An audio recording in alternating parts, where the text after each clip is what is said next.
Thank you for joining us. And for those of you who do not know me, my name is Beth Pomper, and I lead the export division for the Secretary of State's office for the state of Delaware.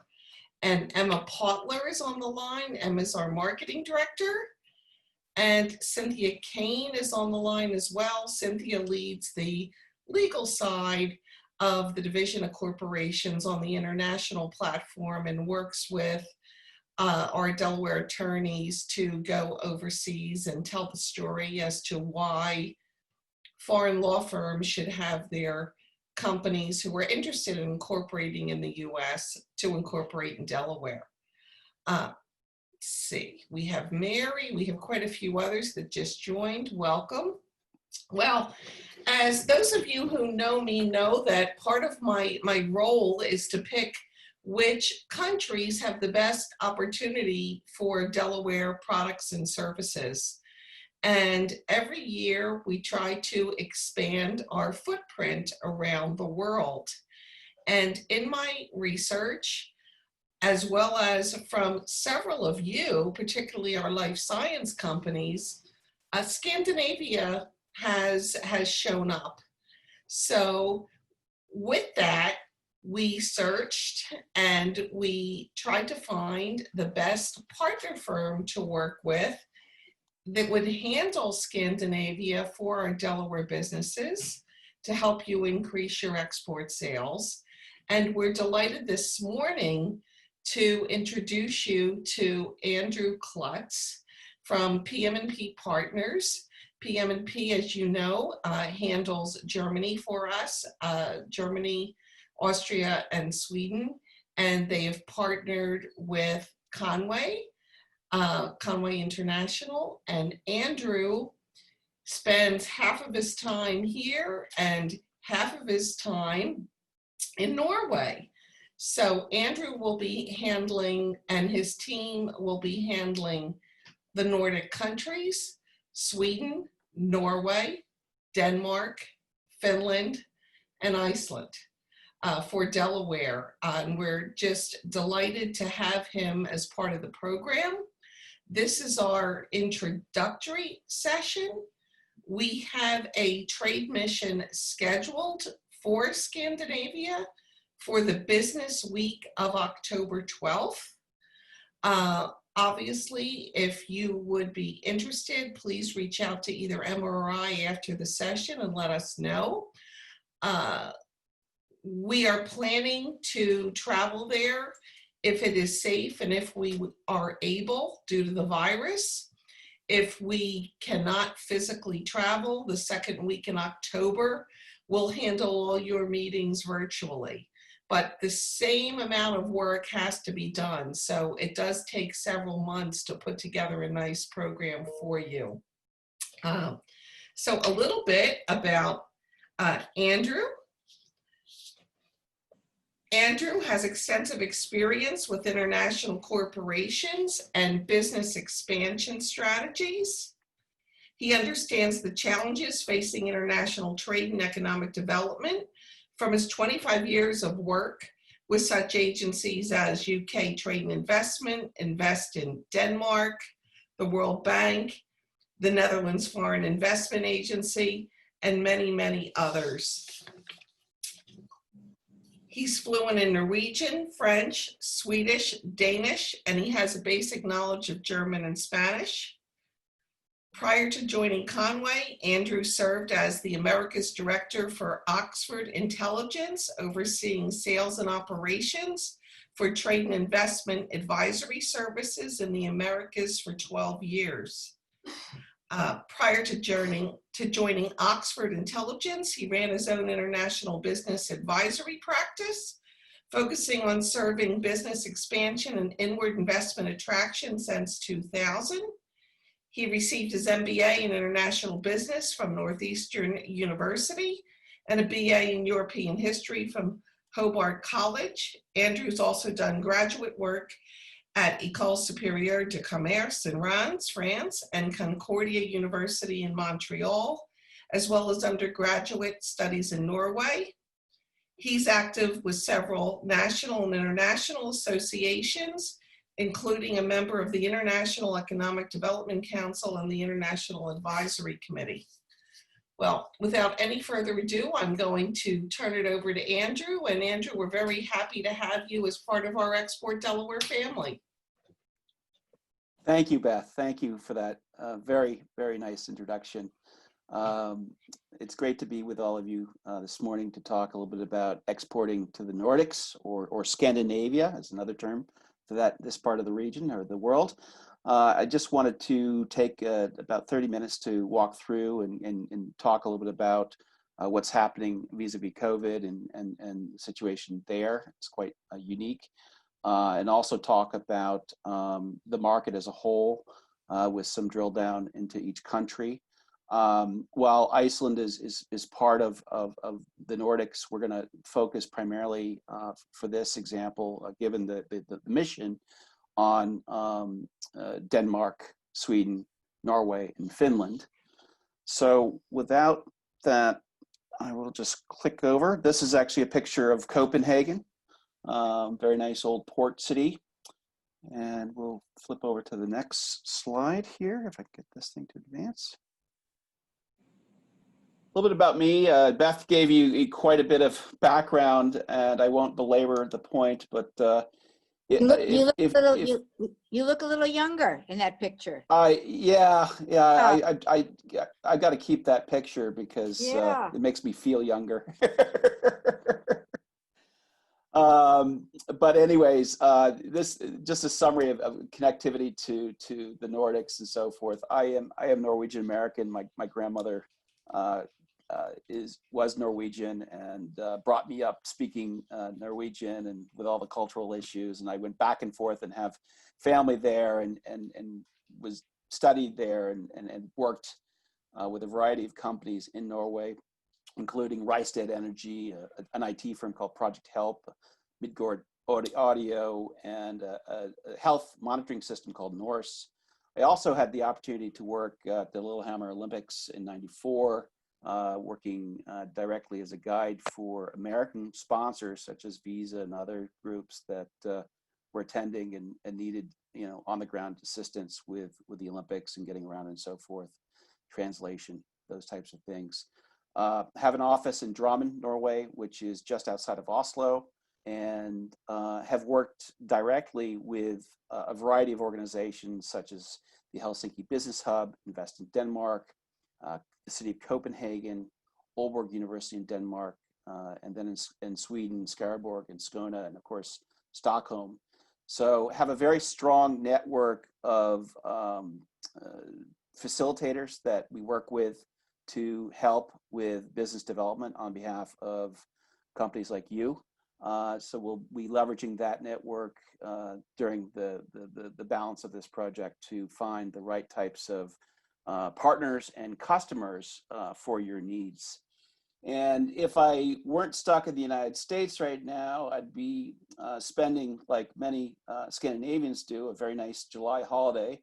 And I'd be probably somewhere on one of these islands up in the north of Norway, hiking and swimming a little bit and so forth. So that's just a view from the north and where I'd like to be at this point. We'll talk about Coronis, we'll talk about the Nordics, and we'll talk a little bit about conducting the export services during the crisis. And then most importantly, the Q&A, getting your questions and seeing how we can assist you with this program. So in terms of the Corona situation, the Nordics have, for the most part, been relatively unscathed. You can see the cases here. Sweden has had the most cases, and you've probably heard in the news that Sweden actually took a very unique view and left things quite open and unchanged, and did not have requirements of wearing masks and so forth. So bars and restaurants were still open, and people were visiting those to some extent. But a lot of people were also taking care and isolating and staying at home. So as it goes, Sweden really has got the most cases right now, and there's some question about how that will pan out over time. But still, compared to the rest of the world, you can see that the numbers here are very, very low. Denmark has had 13,000 cases, 610 deaths. Norway 9,253, and then Finland only about 7,200 and 328. So compared to the rest of the world, relatively unscathed. They have been going through a series of phases, just like we are doing here in the United States, to open up. The one thing that I would draw attention to right now is that travel has opened up across the Nordic region, with the exception of Sweden. Sweden right now Norway will not allow Swedes to come into Norway, and vice versa. So Sweden is still under lockdown, but Norwegians and Finns can travel down to Greece or to Spain. So with that said, we're still wondering, given the low impact of the virus in the first phase, what's going to happen in sort of the post-holiday period when these folks come back. Will they be carrying back with them some virus and impacting the restart of the school year and getting back to work, which effectively is approximately around August 15th, if you will. So that's a big question mark right now, is will there be a second sort of phase? How about here? U.S. citizens? Are they allowed to travel to Scandinavian countries?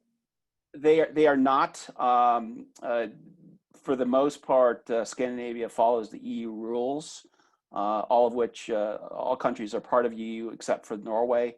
Norway is a non-member but an active follower of all things EU.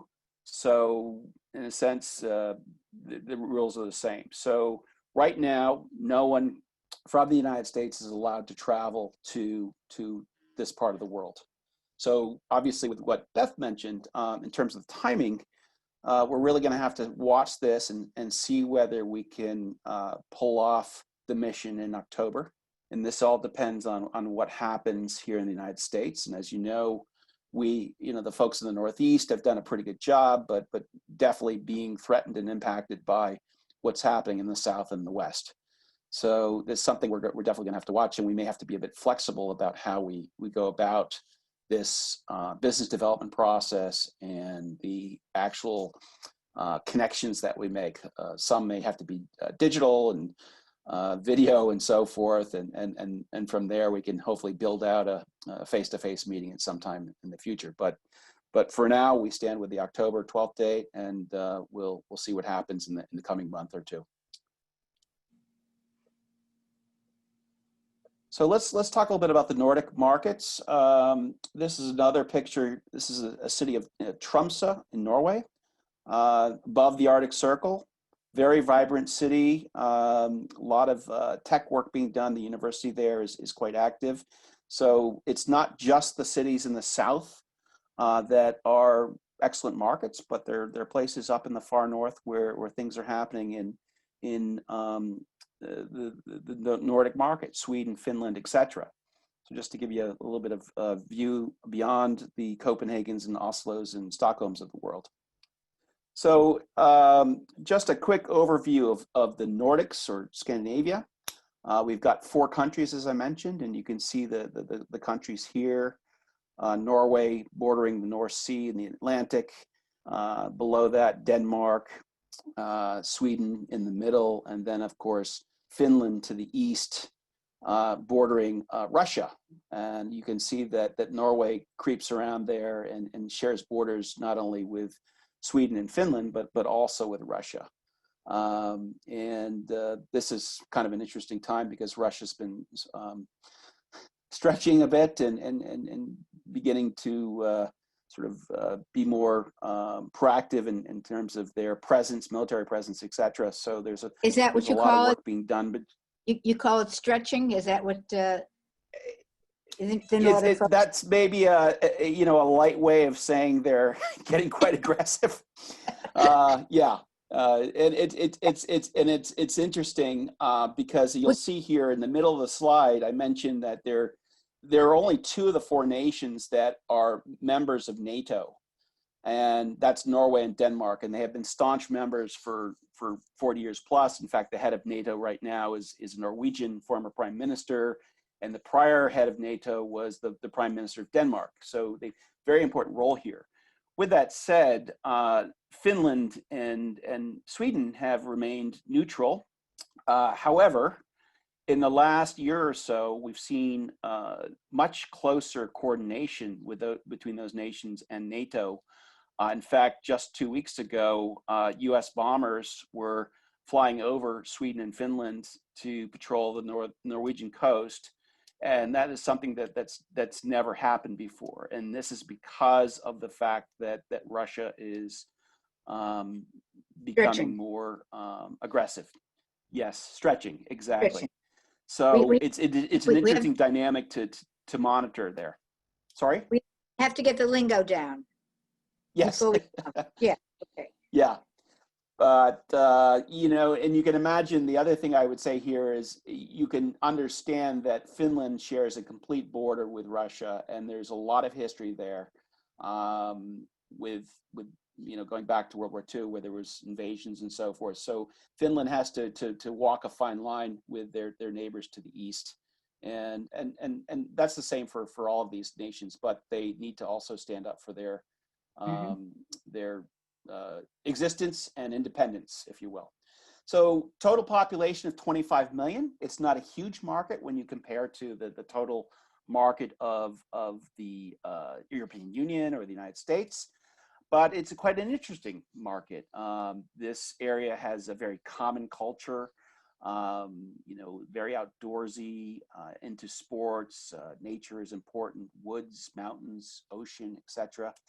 3 of the nations share a common base language. So Norwegian, Danish, and Swedish are quite similar. If you understand one, you can understand quite a bit of the others with slight variations. Finnish is completely different. It comes from a base language that is tied with Hungarian, and I think they call it Finno-Ugric, and it's completely different and nearly impossible to learn from my perspective.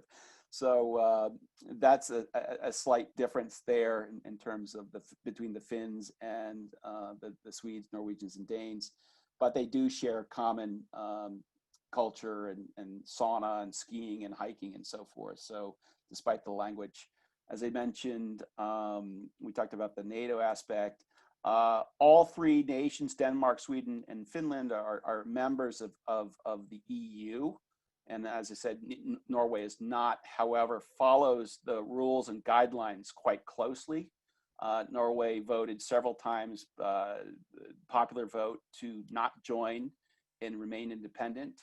And they could afford to do this because of the oil and gas industry, which has grown since the mid-80s. Currency-wise, it's quite a hodgepodge of currencies. Finland is the only nation that has joined the euro. And then Denmark, Sweden, and Norway have their own kroner, or crown in English, that they use. So from a business perspective, this is something to acknowledge, because it will impact your transactional aspects of the business between the different currencies, if you will, and how that compares to either the US dollar or the euro. Nonetheless, the across the board, very stable political environment. You know, the countries are, well, Donald Trump would say that they're socialist, but others would say that they are social welfare states. So these are nations that are small and are able to charge a tax and deliver a very high level of service back to the population. Everything from healthcare to university, all of this is covered as part of the tax payment. So there's a lot of very good benefits, including things like where students travel to live in a dorm, and all they get a stipend that covers their needs. So very interesting program, very small scale program, because these countries are, Sweden's about 10 million, and then the others are about 5 apiece. So they can manage that. If you were trying to apply this to the United States, I think it would be nearly impossible. As I mentioned, the connection with nature, very important. These markets, or the market as a whole, is really an excellent test market. A lot of companies use this market to test products and see how they evolve with a very specific set of customers. So that's something you may want to consider. And last but not least, it is a very, very wealthy region. So there is a lot of money to be spent on products and services that come from a lot of parts of the world. One note here, the US itself is the top foreign direct investor in these countries. So it makes up the largest portion of new company establishments. And I think that bodes well for those exporters and business developers who want to gain a foothold in this marketplace, because there are folks before you who have done exactly the same and started at a certain point, but have built such a business that they've eventually ended up setting up some sort of localized operation. So that's a good indication. So just quickly, I'll talk a little bit about the individual countries. I'm not going to spend a lot of time on this, but you can see that Denmark is the first one here, population of about 5.8 million people. Unemployment, these are pre-corona unemployment rates, but it was just around 4%. Danish kroner, as I mentioned. Excellent infrastructure. Denmark, sometimes you hear about high taxes in these countries. Yes, there are fairly high taxes on individuals, but Denmark has a very low corporate tax, and it's the second lowest in Europe, and that has been very useful for attracting company activity in the country of Denmark, because they're very pro-business. But they expect the population to pay taxes in exchange for the services that they receive back, such as the healthcare and infrastructure, trains and highways and so forth, as well as education.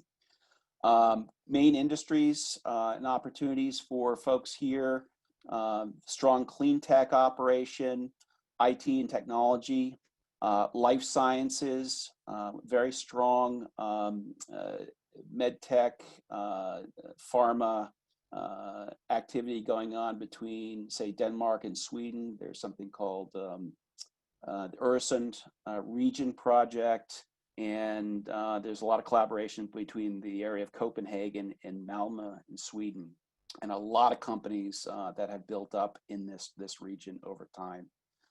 Food is also an important one in Denmark. So food, just basic food processing. Denmark is one of the largest exporters of pork. There are tons of pig farms, and there's a lot of activity around the livestock production and technologies that are associated with that. Maritime is also a strong one. And then, of course, Danish design and innovation is present in all kinds of buildings and furniture and things of that nature.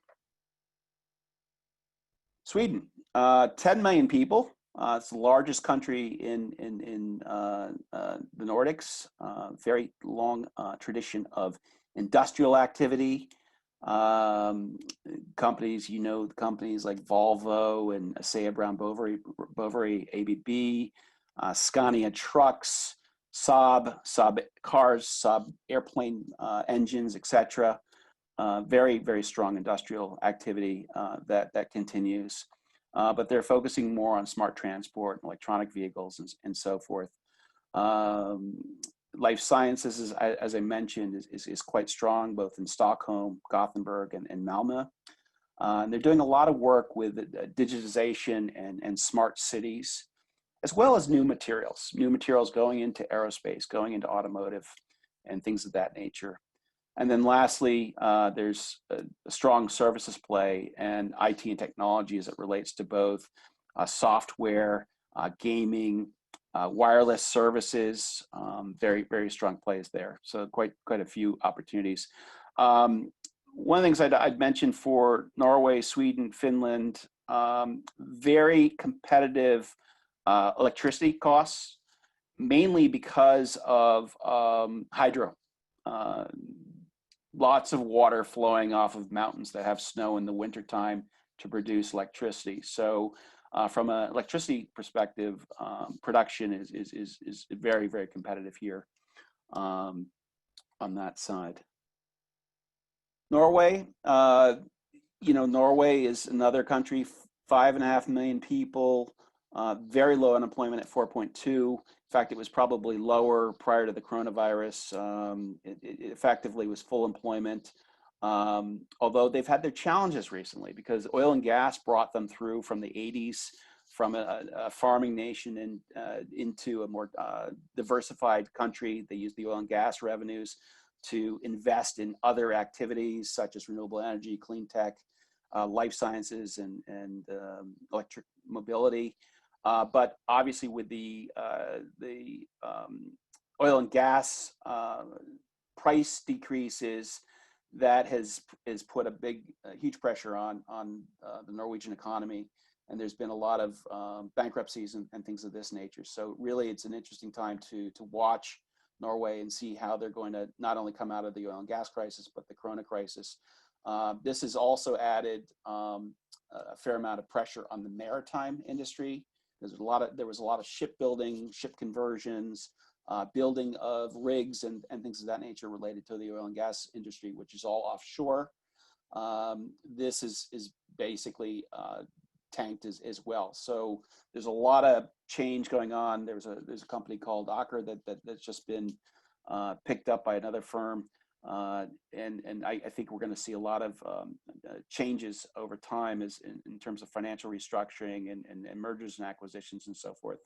But there may be opportunities for some of you in these areas.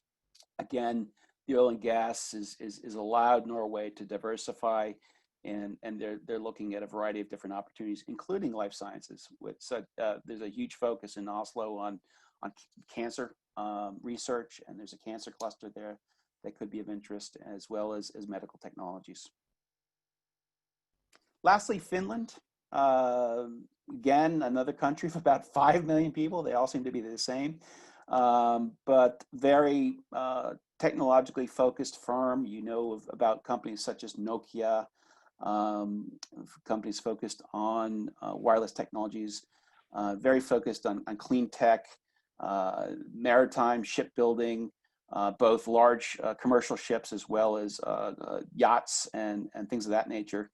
The yacht sales business seems to be picking up in light of the COVID crisis, so they're employing more people in this area, such as sailboats and things of that nature. There's also a strong mining activity that particularly takes place far up in the north, and really is occurring not only in Finland but across the north of Sweden and in some parts of Norway.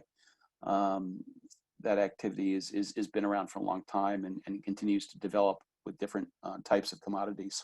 And then IT and life sciences, very similar to some of the other countries.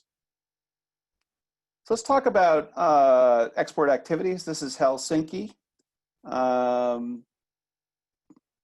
In terms of the way we would envision working with you during this project is that we'd want to sit down and for those of you who are interested in pursuing the Nordic market, sit down and have an introductory call about what you're thinking, learn a little bit about your product, the way you sell, who your current customers are, etc.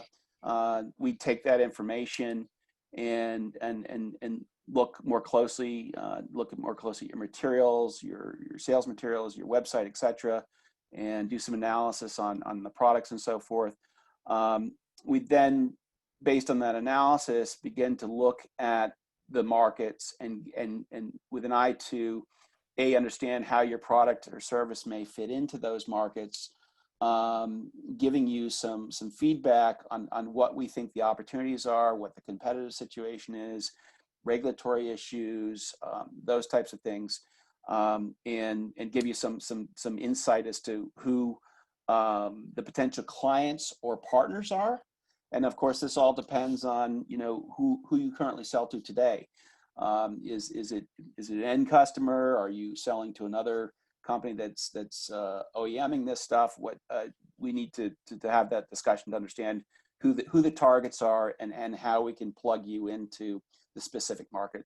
But we'll do that based on the introductory call, and then of course build out a profile for you of opportunities based on the research and the look at the marketplace.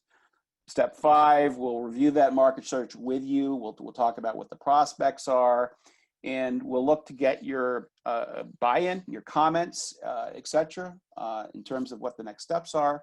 And then from there, we're really reaching out from steps 6 through 8 to define the pitch. We may want to customize things depending on types of companies, specific markets, etc.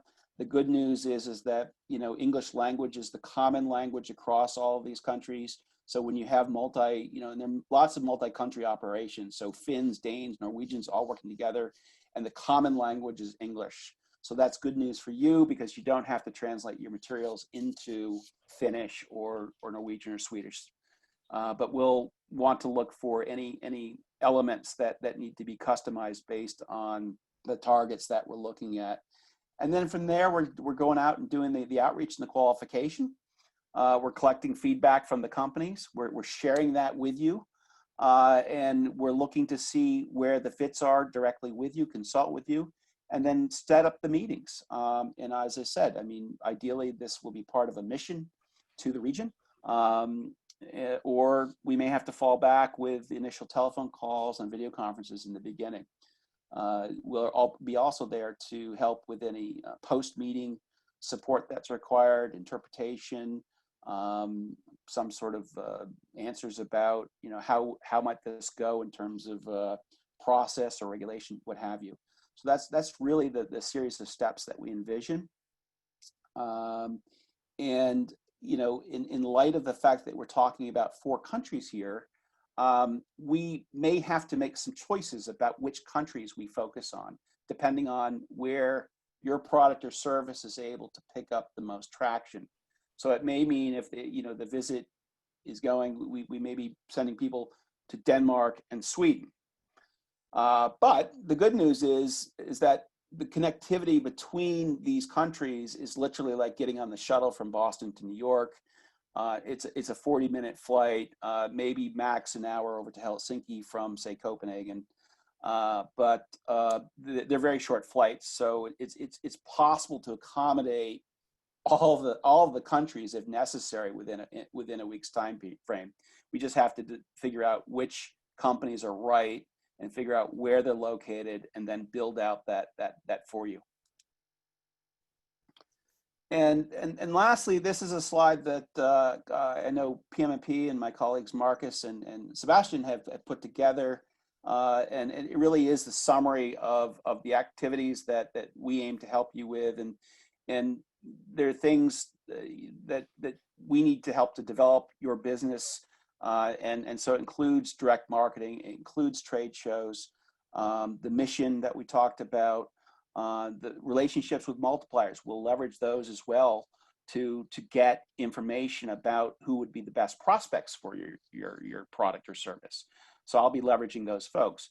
Obviously, with the trade shows and the mission, there's dotted lines around them because there's the concern about COVID. And the question about whether we'll actually go to some of these things or whether we'll have to do it virtually. But the end result is providing a matchmaking service where you're actually having some business development discussions with potential partners and customers in the Nordic market. So with that, I'm going to stop and leave you with a picture of Stockholm and flip it over to Beth and questions and answers if that's okay. Yes, thank you. Thank you so much, Andrew. We do have a few questions that came in. The first one is from Jason Ross. Jason, would you ask your question? Sure. Hi. So I'm involved in electronics for robotics. There's a city in Denmark, in Odense, that is becoming the epicenter of robotics in the world research. If how would I approach it of like what accounts I would look for to visit? Would I develop a list for you, or is it something that you target? Yeah, Odense is definitely that hub, and is an island sort of in the middle of Denmark, separate from the island that Copenhagen is on, and the university there is doing a ton of things with regard to robotics. I have one contact at the university that is involved with with the cluster there. So I think it's really the way we would work is we will take the information that you have and leverage that, but we're also going to go to our own contacts and pull out information for you, and we can put the two together and find the best prospect list for you. So Jason, Does that what make we sense? do is you're actively involved the whole way, and a prospect list would be developed. And then we would go back to you and ask you to review it with us and to rank it in order of priority of who you would like to meet with, priority A, B, C. And then we go from there. But we typically receive everybody's material, their sales presentation that's shared with the Nordic client, so that we minimize the failure rate and maximize the success rate. No one is ever going to have a meeting with you and wonder what you do. So they wouldn't agree to a meeting if there wasn't some interest. So even though we're not, we cannot be your salespeople, we, in a way, present your product and do the first step for you to make sure that there is interest. And at the same time, we're not going to reach out to a bunch of people without consulting with you and making sure that those are the right folks. So you're going to see a list, but you're also going to see information, either a website or some sort of information that's going to allow you to assess the viability of this company as a partner or a client. Did that answer your question, Jason? Yes, it does. And is there any security concerns in selling to Finland vis-a-vis Russia, being so close for sensitive electronics? Like some of our products we can't sell to Russia.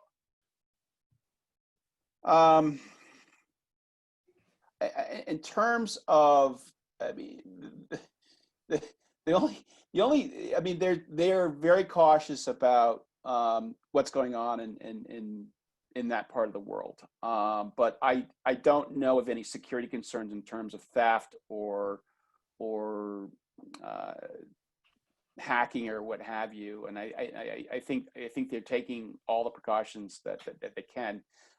It is true, though, that the Russians have been hacking GPS systems in the north. And you'll find if you're driving around in the far north, and I'm talking above the Arctic Circle, that from time to time, airplanes and car systems and anything related to GPS has gone down, sometimes multiple times in a day. And it's the view that the Russians are running through some security systems and sort of scenarios in practice for jamming the north. You don't really see that happening in the south, say in Helsinki or Stockholm or Oslo, but you do a little bit in the north. But with that said, I think from what I hear, many of the governments and companies this is part and parcel of their security protocols, and they're taking all steps to ensure that there's a secure working environment. Thank you. Our next question is from Dr. Zach G. of GS Tech. Zach, would you like to ask your question?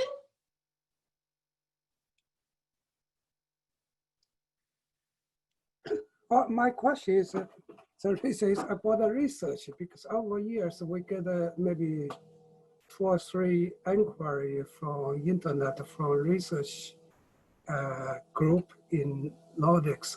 I think one's Denmark, or no, Sweden, one's Finland, something like that. Just curious, is the government funded research activities still stay same or increase or decrease or whatever? I don't know exactly what, I can find out for you what the status is right now, but government funded research has always been a critical component of all four countries. I spent a fair amount of time working with Aalborg University in Denmark with licensing technology to companies outside in Switzerland and the United States and so forth. So they have a very active role in terms both of sponsored research, product development, and then a willingness to license that out to companies for their uses. So it's quite a proactive program. It's quite different than from what you see in locations like France, where university research can be sometimes locked up with a key because there's a hesitation to work with the private sector. But you won't see that. You'll see the exact opposite. There's huge support from the government to do the research. There's collaborations. There's R&D tax credits and support, as well as an initiative to license as well. Yeah. Good, thank you. So we'd be happy, on that side, we'd be happy to facilitate connections between yourself and some of those institutions. The next question is just about the people's, especially business customs, buyers habit or the psychologists. Are they stick to the brand, or they're willing to accept all kinds of the product, or some bargain base, whatever you call What the consumer behavior, of Yeah. the Nordic clients? In general terms, as I said, the Nordics is a very wealthy region of the world, and quality has always been a very, very important aspect of their life. If you look at everything that they have invested in terms of furniture and housing and so forth, very high standard of design and comfort and quality. So I would say that this is not the place that typically one would sell low quality products in. You're better off selling higher quality. However, they're also, particularly when it comes to technology, very early adapters. So very interested in finding the next new technology for their use. I hope that answers your question. Okay, thank you. Andrew. Hi, Andy. It's Jim. Thank you for the nice talk. Have a quick question. Jim? We have a FDA approved or registered class 2 medical devices like to come to the EU or your marketplace. For the approval process, after FDA has 510(k), how hard we can get a CE mark? And I guess if we get a CE mark, we can sell our device in your marketplace. Am I right? That is correct. Yes. We may need to look at some of the other aspects to see if it's solely a CE mark, but a couple of without knowing specifically what your product is, but a couple of general statements about that. If you're going through the process with FDA, a lot of the data that you're generating with FDA can easily be used within the European system. And so you're not going to have to start the process all over. You can use that, and it almost gets a rubber stamp of quality because you've gone through that with the FDA.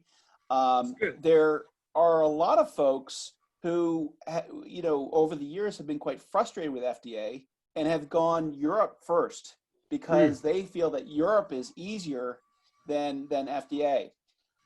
So just a couple of insights about that process, but in principle, FDA is going to get you quite far with CE mark or European approvals. Thank you. I feel better. Andy, I know the Nordic Arc was of interest to LightCure based on our conversation a week or so ago. I'm wondering if you have any specific questions you'd like to ask Andrew? Yeah, thanks, Beth. I appreciate that. We've done a lot of business in that region, and this talk was very interesting.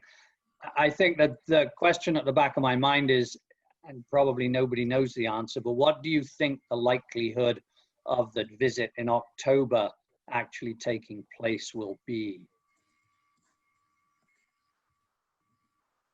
I think that, Beth, I don't want to steal your thunder here, but my 2 cents would be that if we don't see a calming of the situation in the United States by the end of August, we're either going to have to delay or go virtual with the October date.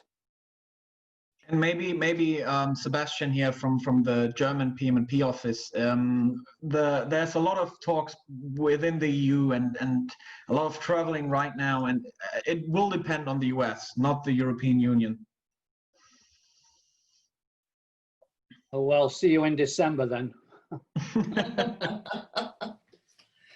Well, we would like to start on the project and on the work, because as you well know, Andy, it takes time to put all of this together.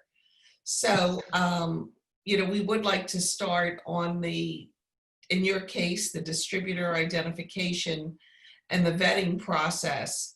And then that way, we'll just have to be flexible because no one really knows. No, So, I hear you, Beth. We would be very interested in attending that trip, and I'll follow up with you and Emma afterwards. It's just so difficult to plan right now with so much uncertainty, but I thought this talk was very interesting, and I would agree with Andrew. It's a really, really good place to do business. They're friendly, they're smart, and we've done very well over there. So it's I would encourage other people on this call to explore the opportunities in Scandinavia for sure. thank you. Andrew, in your talk, you mentioned about a cluster of companies that are working on cancer. And I know Dr. Ray Yin is on the call with, he's the CEO of ANP Technologies, and he does a lot of work in that area. And Ray, I'm wondering if you have any questions for Andrew at this time.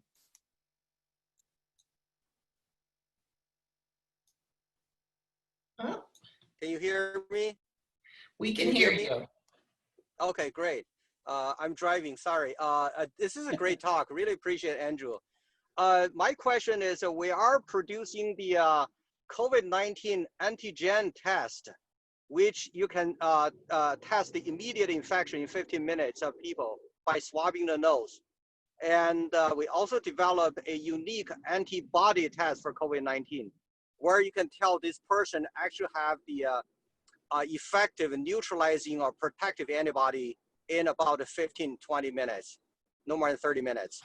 So this is nothing on the market, the second test, and both funded by the DoD. I'm wondering if the region you have represented would have any interest for us. And we are in the process submitting the EUA. We have already submitted pre-EUA to the FDA. And then once all the clinical trial data is finished, we're gonna go with the full EUA submission. So is there something you'd be interested? It's definitely something that we can reach out to our contacts in a variety of the clusters. So, the cluster in Norway, the Medicon Valley, Öresund region between Sweden and Denmark, other centers in Stockholm, and then of course in Finland. So we'd want to talk, take your information as part of the program, anything that's not confidential, and kind of share that with them and get their inputs on the potential of collaborating. Obviously, prior to that, I mean, we'd give you background on these organizations, who they are, what they do, etc., so that we're not sharing information with anyone who you don't want us to. Yeah, no, that's not a problem. These are generic information that we'd be happy to provide it to you. And in addition, I believe we have some customer already exists in Norway and some other countries you just mentioned. They're actually buying our rapid biological agent detection system from their defense department already. Okay. Yeah, so those reference customers are quite, reference customers are very useful there. Okay, so perhaps we can sort of extend our reach from our existing customers to others, and they may be interested in these COVID-19 tests as well. As you know, if it were interested by the U.S. military, there's no reason their military are not interested. Right, and then that there may be some U.S. military in the NATO situation where you automatically have a connection with Denmark and Norway in that respect. As I said, the Sweden and Finland are outside of NATO, but NATO is doing common purchasing and things of that nature as well. Okay, so that's very good. We have one. I know everybody's busy. I have one quick question. We also develop cancer drugs, and we're interested in doing some clinical trials over there as well, if possible, or collaborating with people over there. We already have the clinical trial conducted in California, ongoing right now. So we're trying to extend to more people in the phase 3 trials. Okay. Yeah, we can certainly talk with some of the universities and any other folks outside the universities who are involved in running studies and see where we can plug that in. And I don't want to get ahead of the curve here, but obviously if there's a study and it's properly structured, there may be some support depending on how it's set up. But first and foremost, I think it's important just to check, where is the right fit for the particular study and the way in which it's being administered and the type of patients that you're seeking, and of course their current workload, because these are the Nordics is quite different from running a clinical trial in, say, Eastern Europe. It's going to be more expensive, and the pool is going to be smaller compared to running a study in, say, Poland or Hungary or somewhere like that.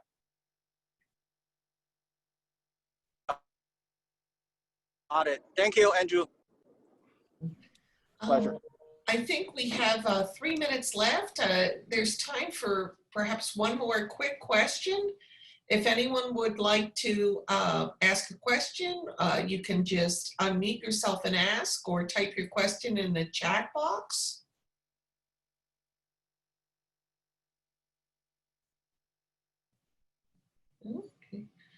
Okay. For those of you that are interested in moving forward, we can circle back, certainly by the end of this week, early next week, and we can start what we need to start on our side to give Andrew what he needs so we can start to begin the project work. And we'll just ask for everyone's flexibility with regard to the physical travel. Obviously, we're going to keep it as is, October 12th, that week, and we'll just plan on that for now. If we have to go virtual, we'll go virtual and go physically as soon as we're able to. Beth, can you hear me? Yes, Cynthia. Do you have a question you'd like to comment? It's It's not a question, it's a comment. So far, we've heard from companies who want to sell their wares in the Nordic countries. The other piece of this presentation and our interest is Nordic countries that wish to sell products to the United States. And in order for them to do that, they need to incorporate in one of the 50 states. And I would like to be able to, when we come to Norway and Denmark and Sweden, to talk to some law firms about their clients, their companies that wish to sell into the US and need to incorporate. And we'd like to be able to explain through one of our judges and some of our lawyers the advantages of using Delaware as the conduit, as the place to incorporate. That requires a different kind of exploration on your part, Yes. because we're looking to sell something, but it's to sell the legal system, not an actual product, although some would call it a product. I just wanted to make that clear that it's a two-way. We sell products there, and I know that a lot of the Nordic countries want to sell products here, and need to have a presence here, and they can choose any. Go ahead. I'm sorry. Absolutely, fully on board with what you're saying, and I see the full potential. One thing that, there's a lot of innovation going on across all those countries. A lot of those companies, earlier stage companies, are seeking venture capital and private equity investment, and many of them will secure that investment from a firm based in the United States. The minute that happens, those companies, the financial backers are going to require them to set up something in the United States, Sure. Because that's just the way they operate. They want their capital to be as close to home as possible. It doesn't mean they're going to disrupt what's going on back in Helsinki or Denmark or Copenhagen or what have you, but there's going to be this immediate shift, and I think that's a huge opportunity for you. Because the minute they have to set something up, they have to register a company and they have to pick a jurisdiction. Exactly. And when they look for a jurisdiction, you know which jurisdiction we'd like them to pick. Well, I don't think you have any problem there. Delaware is world renowned in that respect. But For sure. but the law firms, the managing partners of the law firms have a lot of questions. And when we bring a judge, a Court of Chancery judge or a Supreme Court judge that can answer those questions with some authority, it's very helpful. Yes. And I see Alyssa Habbard is on the line. Alyssa is one of our Delaware attorneys that has participated in the program with Cynthia. Alyssa, I'm wondering if you have any questions for Andrew at this time?